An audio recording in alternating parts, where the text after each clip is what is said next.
La tierra tembló con un movimiento lejano. Bajo un dosel de árboles sin hojas, el capitán Harold Sims se hundió en el barro helado, con el rostro húmedo por la niebla y el sudor, respirando con dificultad.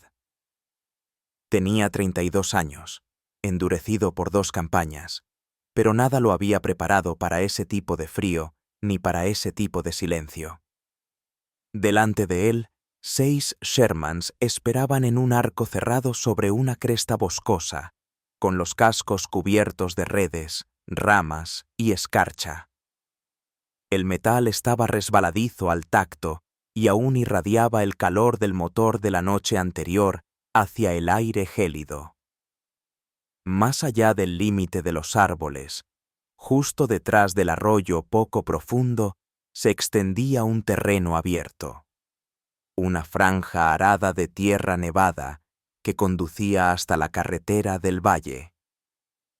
Esa carretera ahora retumbaba, lentamente, deliberadamente.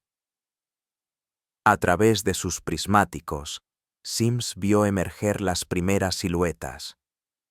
Panthers, oscuros y enormes, avanzando con una elegancia cruel. Sus motores gruñían, un rugido grave y gutural que recorría el campo como un trueno ahogado bajo el agua. Contó 14. Cada uno parecía invencible.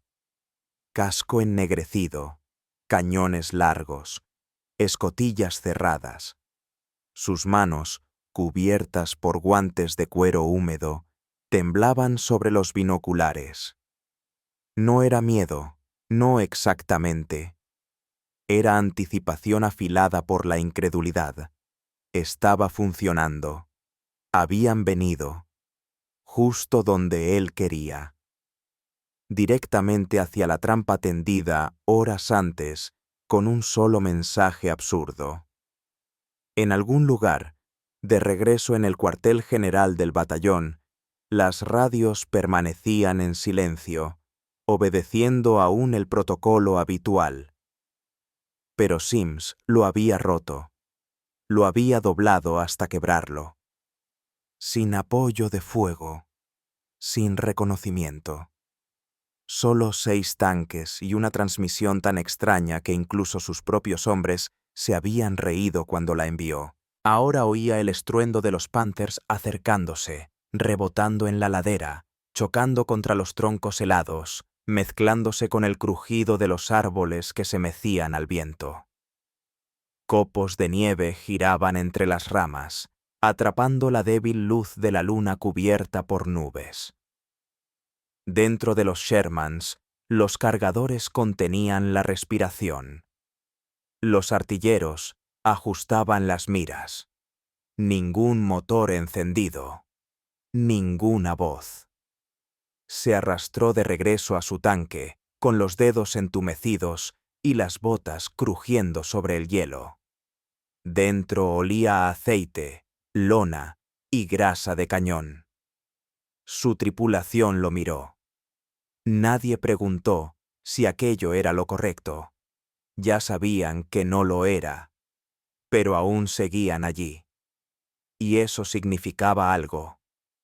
Sims ajustó los auriculares sobre sus oídos, las almohadillas empapadas de condensación. Un leve siseo estático. Ninguna voz respondió. Aún no. No hasta la confirmación final. Cambió al intercomunicador de corto alcance y susurró a los 6 vehículos. En espera. La radio chispeó. Un crujido seco. Una ráfaga codificada. La señal. Una sola palabra. Eso fue todo. Llegó como un susurro envuelto en nieve. Sopa. Sims se inclinó hacia adelante. Tenía la boca seca. La palabra no significaba nada, y lo significaba todo. Presionó el micrófono, con el pulgar suspendido un instante en la duda. Pero el momento de vacilar había pasado. Los Panthers ya estaban al alcance. Pulsó el botón. Ejecución. Y a su alrededor, el bosque entero estalló en vida. El bosque de Hürtgen se había convertido en un cementerio de acero. Los árboles se alzaban como bayonetas en la niebla, sus troncos astillados, sus raíces ennegrecidas. Dentro de ese bosque, la visibilidad caía a 20 pies, las señales de radio rebotaban de forma impredecible y los tanques desaparecían sin aviso. Para noviembre de 1944, el batallón de tanques 77º había sido triturado hasta quedar hecho pedazos. De los 54 Sherman desplegados en el sector, apenas 20 seguían operativos. La compañía de Sims, la Bravo, contaba con 6. El resto eran caparazones quemados esparcidos entre compañías de tiradores, cráteres y caminos anegados. El blindaje alemán se movía con una brutalidad metódica. Los Panther, más pesados, de mayor alcance y mejor blindados, aguardaban en las aperturas del bosque como lobos en los puntos de estrangulamiento. No perseguían, seducían. Dejaban que los Sherman estadounidenses rodaran hasta terreno abierto y luego, desde 1000 metros, los despedazaban con disparos de alta velocidad de 75 milímetros. Sims lo sabía demasiado bien. Lo había visto 2 semanas antes, al sur de Germeter, cuando 3 Sherman se desvanecieron entre humo en cuestión de 30 segundos. Sin aviso, solo destellos entre la niebla y el sonido de hombres gritando por los auriculares antes de que el silencio reclamara el canal. Pero los tanques no eran el único problema. El tráfico por radio se había convertido en una sentencia de muerte.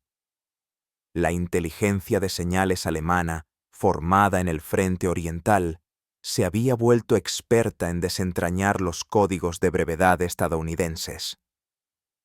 Incluso las transmisiones cifradas, antaño consideradas seguras, estaban siendo trianguladas y convertidas en armas.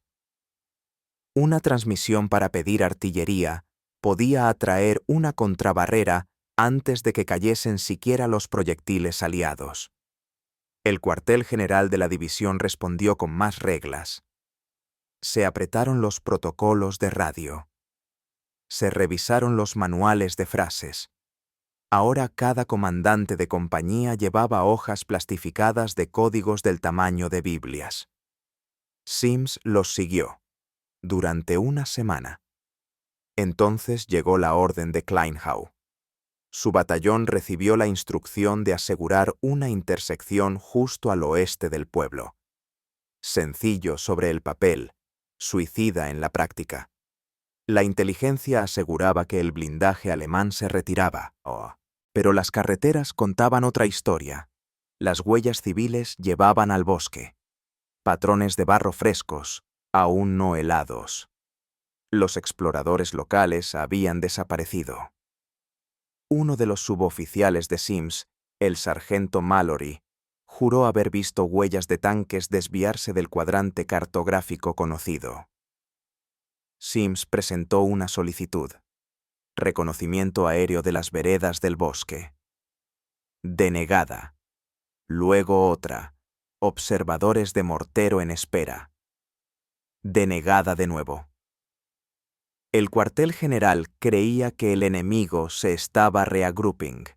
Sims no lo creía. Él creía que los estaban flanqueando, pero probarlo no significaba nada sin permiso para actuar, y el permiso no llegaba. Así que caminó por el filo de la doctrina.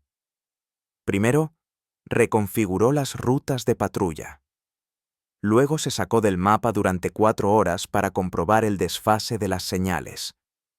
Finalmente hizo lo impensable. Planeó manipular los puestos de escucha enemigos, no eludirlos.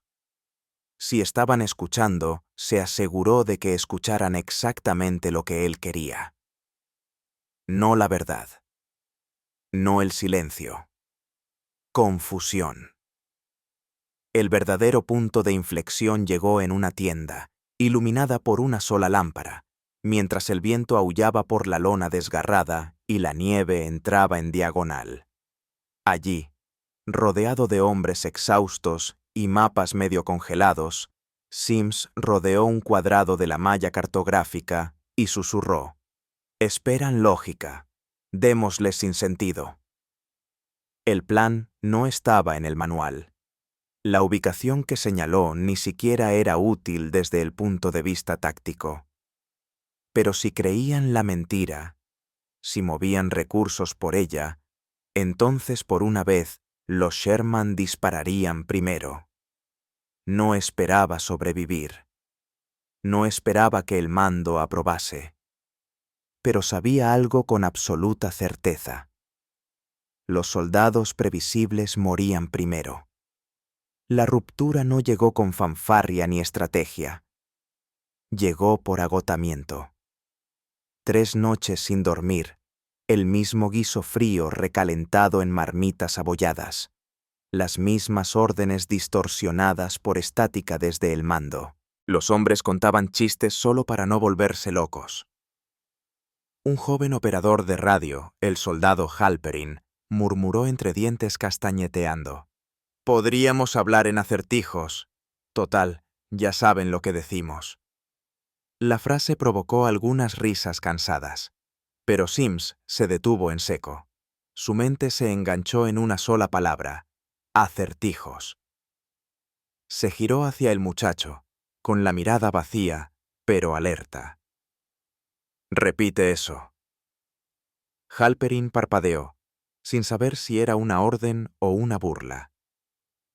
«Dije que lo descifrarían de todos modos, a menos que hablemos como idiotas». Ese fue el momento. No un destello de genialidad, sino la semilla de uno. Sims no habló durante 1 minuto entero. El viento empujaba las lonas de la tienda, trayendo consigo olor a nieve y diésel. Los demás pensaron que había perdido el hilo. Entonces tomó una libreta y comenzó a garabatear. A la mañana siguiente, antes del amanecer, sus hombres lo miraron con desconcierto mientras tecleaba un mensaje al cuartel general del batallón. Uno que no tenía ningún sentido. 4 estorninos rechazan sopa. Repito. Rechazo de sopa. Coordenada H3.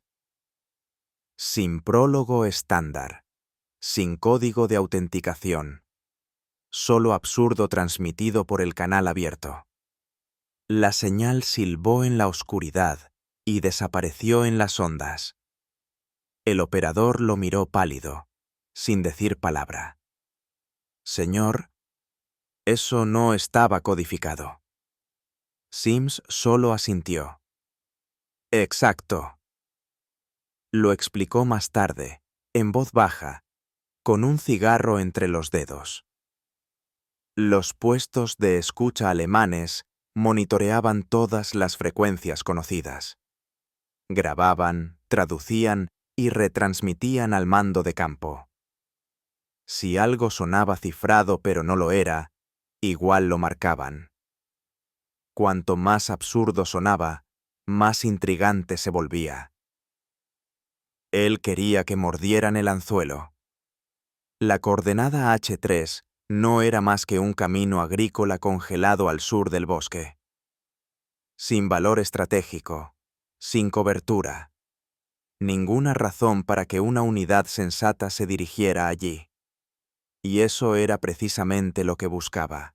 Si la inteligencia alemana asumía que se trataba de un código, una orden oculta de reabastecimiento, una señal enmascarada para reposicionamiento, enviarían blindados a verificar.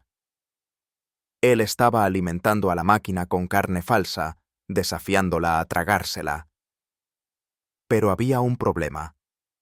El mando supervisaba todos los mensajes salientes. Si lo sorprendían transmitiendo disparates por los canales de división, Lo esperaba una sanción. En el mejor de los casos, por negligencia. En el peor, un consejo de guerra. No le importó. Esperó 2 horas un castigo. No llegó. O el cuartel lo desechó como interferencia, o aún no lo habían notado. Para entonces, ya no importaba. El anzuelo estaba echado. Reunió a sus jefes de sección junto a la línea de tanques. La escarcha brillaba sobre los cañones. El aliento formaba vapor en el aire. Habló sin levantar la voz. Nos movemos esta noche, sin luces, sin charla, sin señales de confirmación. El bosque nos esconderá mejor que cualquier orden. Los hombres lo miraron, inseguros pero obedientes. Nadie preguntó por qué la zona de emboscada estaba en dirección opuesta al mapa. Habían dejado de cuestionar sus decisiones desde lo de Hermeter. A las 23 horas, los Sherman comenzaron a avanzar, los motores al ralentí, las marchas susurrando. Desaparecieron en la oscuridad como sombras móviles, sus huellas amortiguadas por hojas congeladas. Sims iba en el tanque de cabeza, los ojos fijos en la luz de la brújula brillando en verde sobre el acero. Cada segundo se estiraba como una cuerda tensa. Cada zumbido de la radio hacía que el pulso se le apretara en el cuello. Había lanzado un sinsentido al aire. Pero en la guerra, el sinsentido podía ser mortal, si las personas correctas lo creían. A las 00:47, los tanques estaban sumidos en un silencio absoluto. No se oía el zumbido de los motores ni susurros entre los hombres. Solo el leve silbido del viento colándose entre ramas desnudas y el quejido metálico del hielo cediendo bajo el acero. La formación de Sims se había desplegado en una depresión natural, con la cresta del terreno a sus espaldas y un arroyo estrecho trazando un camino plateado al frente. Los Sherman yacían inmóviles, camuflados con ramas de pino y redes rasgadas. Dentro de los cascos, el aliento empañaba las miras. Los dedos descansaban sobre los gatillos, las rodillas se apoyaban en el blindaje helado, las mandíbulas se apretaban en la oscuridad. Sims observaba desde el tanque de mando, con los oídos atentos a la estática. Su cuerpo vibraba de tensión. Sus hombres lo habían seguido al margen del reglamento, basándose únicamente en una frase sin sentido. No esperaban órdenes. Esperaban que el enemigo creyera una mentira. A la 01:18, un retumbo sordo recorrió el suelo. Sims apoyó la palma en el casco. Era débil, pero crecía. Rítmico, mecánico, por capas. Motores Panzer. Segundos después, su explorador golpeó 3 veces la torreta. La señal acordada. Movimiento confirmado. 14 vehículos. Dirección. Este a suroeste. Rumbo hacia H3.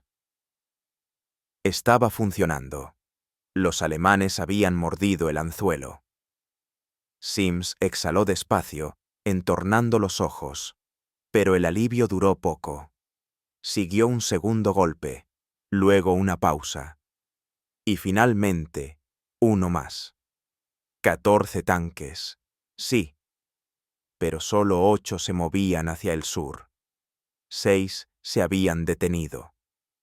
Agarró los prismáticos y escaneó la línea de árboles. Formas persistían en el borde del bosque, siluetas más nítidas que las ramas, cañones inmóviles. Los Panthers se habían dividido. La mitad exploraba la ruta falsa. La otra mitad se mantenía en posición, observando, esperando una confirmación. Apretó la mandíbula. El enemigo no se había tragado la mentira por completo. La estaba rodeando, olfateando, poniendo a prueba la trampa. El tiempo siguió avanzando, gota a gota. A las 03:13, uno de los tanques detenidos comenzó a girar, no para alejarse, sino en dirección a ellos. Sims activó el intercomunicador de corto alcance. No disparen, motores apagados. Dejen que crucen. A las 03:41, los faros cortaron la niebla. El primer Panther emergió de entre los árboles como una máquina nacida de la oscuridad. Pintura negra, apagada por la escarcha. La torreta escaneando a izquierda y derecha. Detrás de él, 5 más avanzaban lentamente, sus orugas repiqueteando como cadenas arrastradas sobre placas de hierro. No avanzaban con prisa. Avanzaban peinando, comprobando las rutas que su mando les había advertido. Sims vio uno pasar a menos de 200 metros de su flanco, ángulo perfecto, costado expuesto, sin escolta de infantería. Susurró por el micrófono. Objetivo número 3.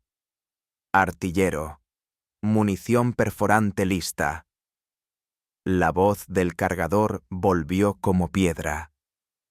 Cargada. Fuego. El Sherman se sacudió hacia atrás con el disparo. El proyectil impactó el costado del Panther, justo bajo el anillo de la torreta. La explosión no fue cinematográfica, solo un destello, un estallido sordo y una bocanada de humo. El Panther no estalló. Se sacudió, luego quedó inmóvil, con vapor saliendo de la cubierta del motor. Eso fue suficiente. En un solo instante, 5 Sherman abrieron fuego. Los árboles estallaron. La tierra saltó al cielo. La luz cortó la oscuridad como un relámpago que brotara de las entrañas de la tierra. Los alemanes respondieron de inmediato. Los reflectores se encendieron, barriendo el bosque a ciegas. Las torretas giraron, pero la línea de emboscada ya se estaba moviendo. Sims ordenó a 3 Sherman que cruzaran al margen izquierdo del arroyo. Los otros giraron 40 grados, preparando un segundo disparo. Un Panther intentó retroceder. Demasiado tarde. Un proyectil perforante impactó su bloque motor. Llamas estallaron en la parte trasera y una nube de humo negro se elevó como una bandera desgarrada. El bosque había estado en silencio.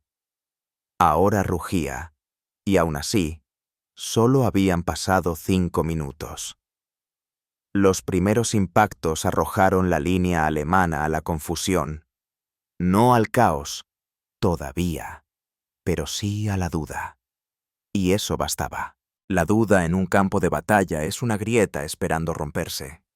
Sims lo vio todo desde la cresta. Panthers que se detenían a medio giro, comandantes que se agachaban en las escotillas, artilleros que no sabían a qué amenaza priorizar. Los Sherman no tenían esa duda. Atacaron de nuevo. Un segundo Panther recibió un proyectil justo al girar la torreta. El impacto atravesó su flanco derecho, penetró la zona de municiones y arrancó la escotilla en una explosión de llamas estremecedora. Humo negro se elevó en largas cintas hacia el cielo. El fuego de respuesta alemán comenzó. Al principio disperso, luego más preciso. Un proyectil silbó junto a la posición de Sims y estalló en una lluvia de barro a unos 20 metros detrás. Otro impactó la placa frontal de un Sherman. El tanque se sacudió con violencia. Su tripulación saltó por la escotilla antes de que el fuego devorara el interior. Sims no se inmutó. Su voz sonó baja por los auriculares. Reposición. Línea izquierda de fuego. Avancen por el arroyo. Fuego cruzado desde abajo. Los Sherman se movieron como bestias liberadas, girando, apuntando de nuevo. El barro tironeaba de sus orugas mientras descendían hacia el lecho congelado del arroyo, usando su depresión como cobertura. En la cresta, los tanques restantes ajustaron posiciones. Sus cañones rugieron otra vez. Los proyectiles desgarraban troncos, reventaban cortezas y chispeaban contra blindajes congelados. Entonces se abrió una brecha. Un Panther giró a la derecha para flanquear, su comandante convencido de que los Sherman estaban atrapados. En cambio, avanzó directo hacia una línea de tiro. El Sherman del sargento Mallory disparó. El proyectil golpeó el casco inferior, trabando la oruga. El tanque derrapó de lado y se detuvo. Segundos después, estalló desde dentro, una llamarada brotando del anillo de la torreta como un soplete encendido. Sims sumó mentalmente. 3 Panthers destruidos. Un Sherman perdido. 5 contra 11 ahora. Pero la ventaja empezaba a inclinarse. El terreno ayudaba. La carretera se estrechaba junto al arroyo, flanqueada por muros de piedra y madera caída. Los vehículos alemanes no podían desplegarse. Se alineaban como blancos sobre un riel. Sims dio la siguiente orden sin vacilar. Línea de fuego 2. Suprimir blindados delanteros. 1-3. Enfocar objetivos traseros. Los Sherman obedecieron con ritmo aterrador. Sus disparos no eran aleatorios. Los artilleros apuntaban bajo, a las orugas y a las ruedas motrices. Inmovilizar primero, destruir después. Los tanques inutilizados no podían girar. No podían huir. Se convertían en obstáculos para los que venían detrás. Ahora los Panther estaban atrapados. Los pocos que intentaron retroceder resbalaron en el barro o chocaron entre sí. Un cuarto tanque enemigo explotó. Otro comenzó a arder desde dentro, sin impacto visible, solo humo, gritos y una escotilla lanzada al aire a medio giro. Aún así, el fuego alemán se intensificaba. Un Sherman se estremeció cuando un proyectil perforó su blindaje lateral. No hubo explosión, solo un agujero, pero fue suficiente. El tanque tembló, se detuvo y no volvió a moverse. 5 contra 9. Sims entrecerró los ojos a través de la mirilla del cañón. Su aliento empañaba el vidrio. Al otro lado del campo, otro Panther elevó el cañón, alineado con su posición. Activó el micrófono. Cambio de foco. Ese es mío. El Sherman disparó una vez, erró. Disparó de nuevo. El proyectil rozó el borde superior del casco enemigo, rebotando con un chillido metálico. Y luego vino el tercero. Impactó de lleno en el centro. La torreta del Panther se sacudió hacia atrás, casi despegando del anillo. Su tripulación nunca salió.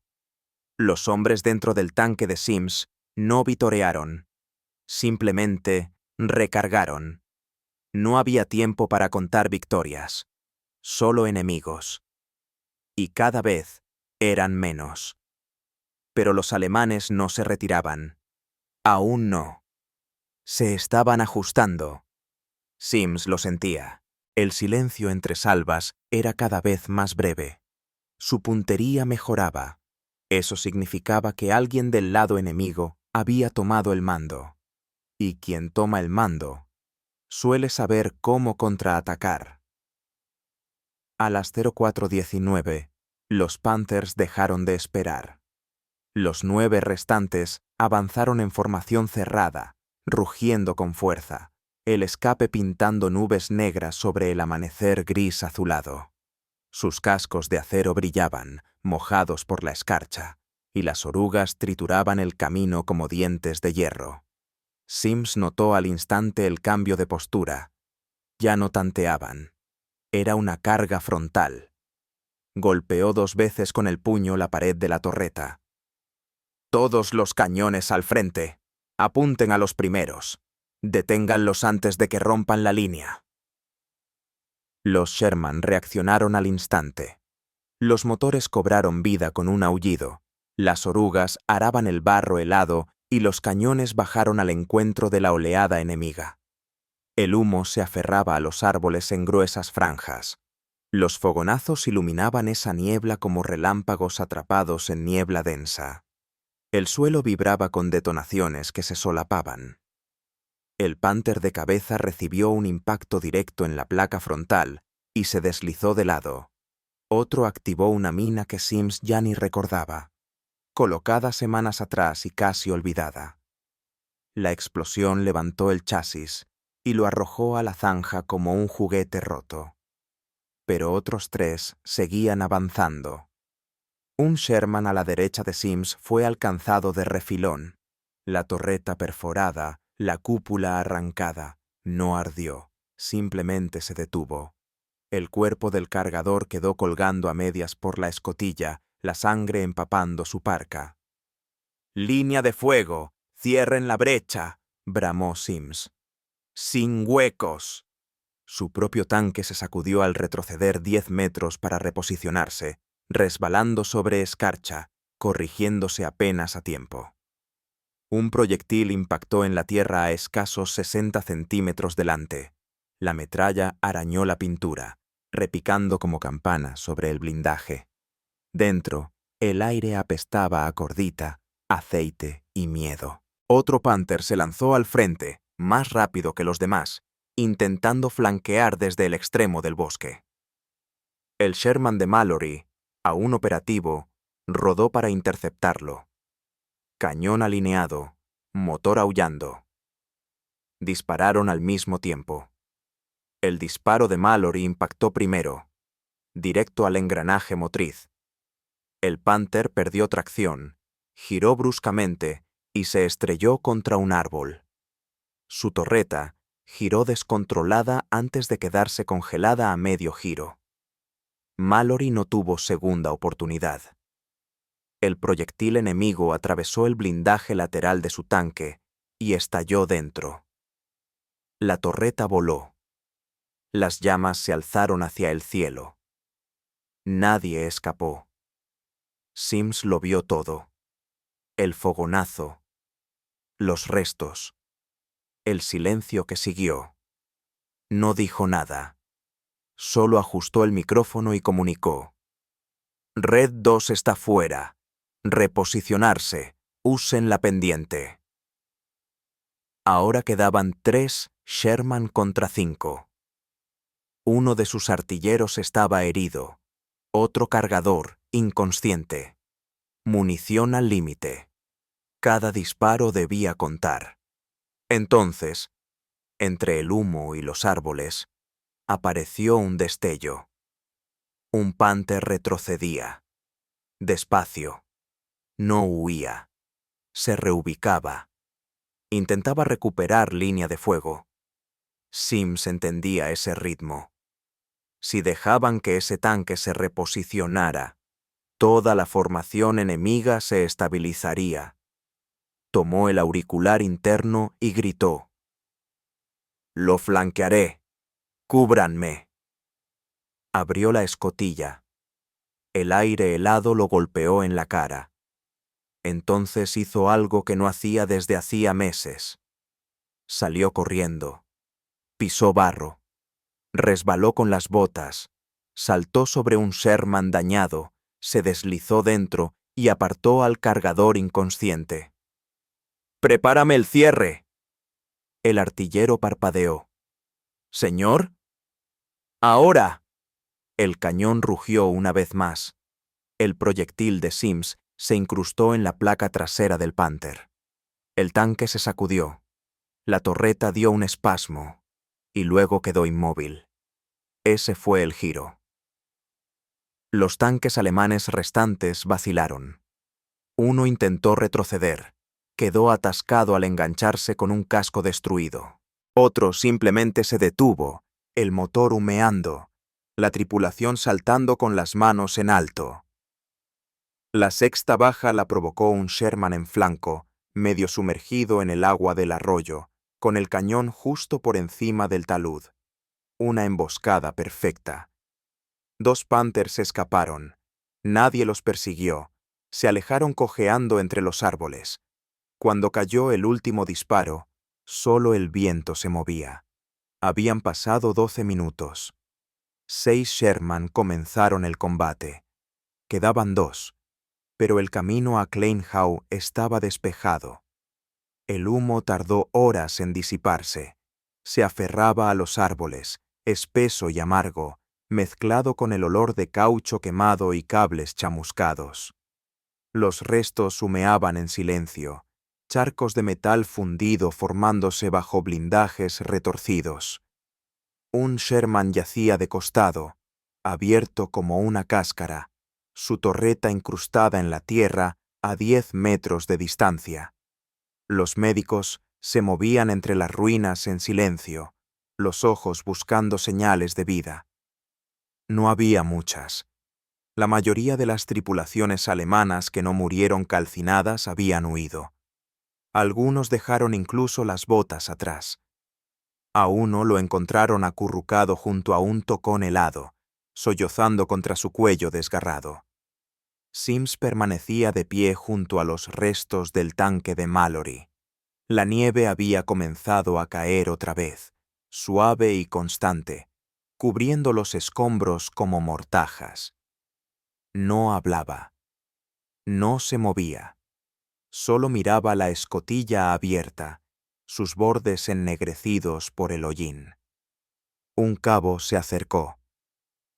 «Señor, el cuartel general recibió noticias del enfrentamiento». Sims no respondió. «Piden confirmación. Dicen que los informes llegaron por interceptaciones alemanas. Algo sobre movimiento en H3 confirmado. Creen que actuamos en base a inteligencia capturada». Silencio. «Capitán, creen que reaccionamos, no que iniciamos». Sims giró ligeramente. Su rostro estaba pálido, los ojos hundidos, las mejillas enrojecidas por el viento. «Que lo crean». En el puesto de mando improvisado, una única línea en el parte diario decía: «Enfrentamiento con blindados enemigos. 10 Panthers destruidos. Posición asegurada. Pérdidas. 4 tanques, 9 efectivos». No se mencionaba el engaño por radio. No quedaba registro del mensaje de la sopa. Pero entre las filas, la historia viajaba por otro canal. Los tripulantes de Sherman que sobrevivieron empezaron a llamarlo Capitán Sopa. No como burla, ya no. El apodo pasó de artillero a cargador, de operador a infante. La frase se volvió sinónimo de darle la vuelta a lo imposible. En los días siguientes, las patrullas alemanas mostraron mayor cautela. Los informes de inteligencia notaron un aumento en la vacilación de los movimientos Panther en el sector sur. Un pelotón se detuvo durante 20 minutos tras interceptar una frase extraña en una transmisión estadounidense, irrelevante, inofensiva, pero lo bastante ambigua como para generar dudas. Sims volvió al frente 2 días después. Rechazó el traslado. Rechazó las nominaciones a condecoraciones. Su estrella de bronce llegó sin ceremonia. Un administrativo la entregó en un sobre de lona. La guardó en su baúl sin abrirla. Esa noche, se sentó solo dentro de su Sherman, escuchando el silencio en la radio. Ninguna conversación. Solo estática. Giró lentamente el dial, pasando por bandas vacías, deteniéndose de vez en cuando. En una frecuencia, débil y con interferencias, creyó oír alemán. Luego una pausa. Luego risas. Quizá reales, quizá imaginadas. No sonrió, solo se recostó contra el acero frío y cerró los ojos. 4 estorninos rechazan sopa. Nadie respondió, pero en ese momento ya no importaba. El campo detrás de él contaba la historia lo bastante alto. El bosque sanó más lento que los hombres. Para la primavera, el camino hacia Kleinhau había sido ensanchado y despejado. Los restos fueron remolcados y apilados junto al borde del bosque, convertidos en chatarra. Las carcazas calcinadas de tanques fueron empujadas entre los matorrales, desarmadas por mecánicos que jamás preguntaron de dónde venían las piezas. Sims dejó la guerra en silencio, sin despedida, sin discurso. Subió al avión de transporte con un bolso al hombro, una carpeta de papeles y una marcada cojera en la pierna izquierda. Una herida que nunca quedó registrada, una que jamás explicó. Volvió a Missouri. Enseñó reparación básica de motores en una escuela técnica. Se casó con una chica que había conocido antes de la guerra, aunque ella solía decir que él nunca regresó del todo. Nunca habló de la emboscada, ni una sola vez. Cuando sus alumnos le preguntaban si había estado en combate, él se limitaba a encogerse de hombros y los enviaba de vuelta a los diagramas del carburador. Pero sobre su banco de trabajo colgaba un solo objeto. Un auricular de radio arañado, desconectado, envuelto en cinta negra.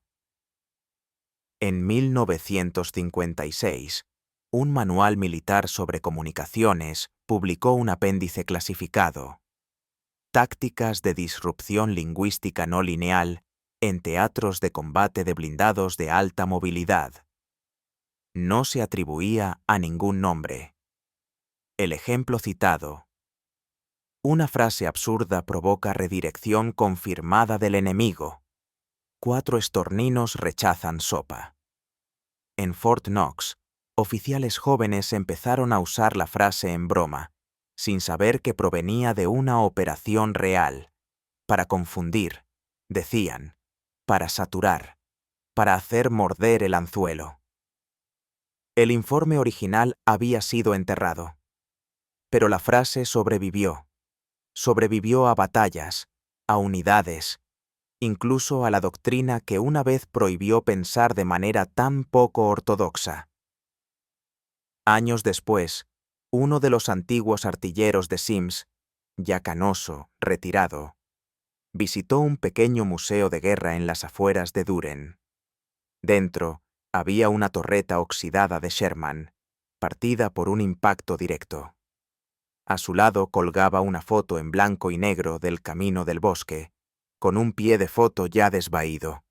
Enfrentamiento desconocido, noviembre de 1944. Tanques estadounidenses emboscan blindaje alemán. Victoria frente a fuerza superior. No se mencionaba la sopa, ni nombres, solo la imagen. Pero quienes estuvieron allí no necesitaban una placa. Una de las cartas de Sims, nunca enviada, fue encontrada años después de su muerte. Una sola página manuscrita, doblada entre manuales en su garaje. Pensaron que fue un error. Por eso funcionó. La guerra no se rompe por las reglas. Se rompe a través de ellas. Les hice perseguir sombras. Eso bastó. Su nieto guarda esa nota, junto con el auricular de radio. A veces lo golpea suavemente con un lápiz. Una vez, luego otra, y una más. No para enviar señales, ni por la historia, solo por el ritmo. Un ritmo que una vez fue confundido con locura. Un ritmo que hizo caer al acero frente al sinsentido. Y les dio a 6 Sherman la oportunidad de disparar primero.